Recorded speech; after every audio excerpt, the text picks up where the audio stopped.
Ashama harka fuunee akkam jirtanii kabajamtoota fi jaalatamtoota chaayinaa laayyaan tosallaa jiru jalatti argamtan nagaan koo bakka jirtattis naa qaqqabu baga jiraattanii baga eeggamtanii yoo eegdan isiniin jechuun jaaladhaa. Egaa akka waraabbii viidiyoo seeraan waraabamuu dhabuu isaatiin ijaaf qalbii keessarraa na hambisa. Xiqqoo roobatu jira. Gizee roobni roobu baay'ee hojiin haalli akka ati barbaaddetti namatti mijatu. Kanaaf kaameeraa harka tokkoon qabeetidha jechuudha kanan waraabe. Kichiniin kiyya baay'ee xabbaabidha. Achi keessatti akka argite kaameeraa hidhattee hojjechuun namatti hin tolu. Egaa ka Waaqayyoo jedhe inni jaarradha edita yaadaa maal hojjette ayyaantoo sallaachuu dandeessu. Bakka kanatti akka argaa jirtan killee argaa jirtu shunkurtiin inni muramee fi inni asitti qolla'ame wal biratti qabeen isinitti argisiise isiniin jechuun jaaladha. Lukkuun hojjedhe.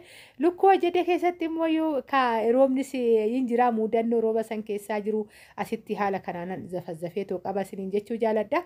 Garmaan immoo isheen caacuteewwan bitee kun olii gamfiigaa jiru gadi yaasee galgalaa karaa sa'a boodadha.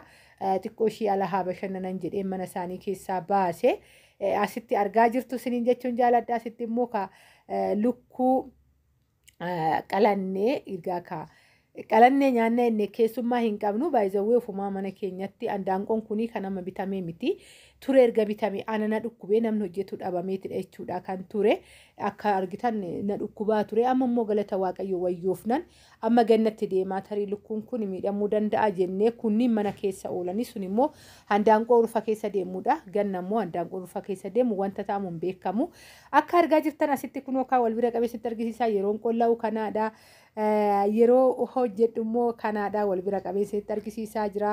Haala kanaan hojjennee galgala irratti immoo buna keenya danfifannee ergan hojjedhee raawwadhee buna koo dhiyeessanii haala kanaan buna akaa bakka kanatti taa'eetoo jira.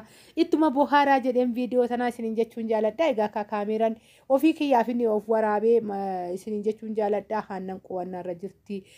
Malkaamuun immoo hojiidha galgala galaa. Buna danfiseen haala kanaan dhiyeessitu eegee isiniin jechuun jala asumaan rakabootii yeroo ayyaanatti fi yeroo mana keessatti danfifadhu garaagara qaba. Asumaan ilaaltu isiniin jechuun jaaladha. Asitti immoo egaa ka dhiyeessan jira qopheessan haala kanaan eegee galgala irraadha isinitti sirritti waggaa sirriittillee bareedee isinitti mul'achuu baate egaa ka mana keessatti bunni waggaa urgaa'ee dasnama jedha isiniin jechuun jaaladha. Haala kanaan waanuma qabduun eeggaatti bohorte rabbii kee waggaa galateeffatte namatti tolaa isiniin jechuun jaaladha. Kanaadha warri buna barbaadan garaattan baay'ee buna ani ji'oota baay'eedha buna mana keessatti akaawwamuu dhiisetan ture hoo akaan nan baa'u kan bunna alatti akaawwamee raawwateet erga qorree manatti ol galee daakama jechuudha. Amma garuu immoo galata Waaqayyoo dhuguullee baadhu bakka daakichaa ga'ee jira. Booda immoo suuta dhuguun danda'a isiniin jechuun jaaladha. Haala kanaan dhiyeessan buna kiyya danfiseen ollaa kiyya wajjiniin haala kanaan akkanatti dabarsee isiniin jechuun jaaladha. Egaa kaakunooti garuu sirriitti ifuu dhabuu danda'a. Sirriitti kaameeraa daqqanee waraabnee harka tokkoon waraabee isiniin jechuun jaaladha. Kanaadha koottaa nyaadhaa koottaa dhugaa isiniin jedha. Egaa kan warruma manaa maatuma manaatidha.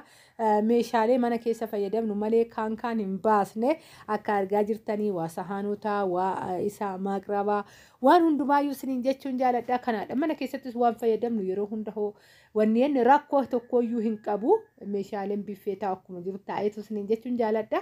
Kanaadha isiniin jedha koottaa warri lukkuus jaalattan warri bunas jaalattan warri kenneettos jaalattan koottaa nyaadhaa dhugaa isiniin jechuun jaaladha. Warri immoo naa ol kaayii galuu ka'ee jira nan dhufaa jettan illee koottaa keessattuu ijoolleen dhufna jettan homaa tokko rakkoon hin jiru sinas simadhan isiniin jedha. Nagaa naataa isinan jaaladha isiniin kabaja.